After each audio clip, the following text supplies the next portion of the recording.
జాతీయ డెంగ్యూ దినోత్సవం నేను మరియు నా కుటుంబం నా సమాజం ఆరోగ్యం కోసం డెంగ్యూ వ్యాధిని నివారించేందుకు కట్టుబడి ఉన్నాను.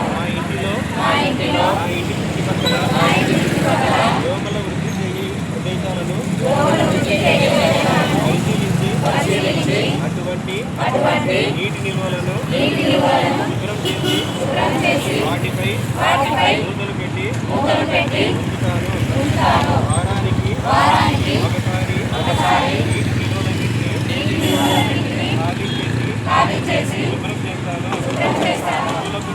పూల కుండీలు, కూలర్లు, వంటి చోట్ల నీరు నిల్వ లేకుండా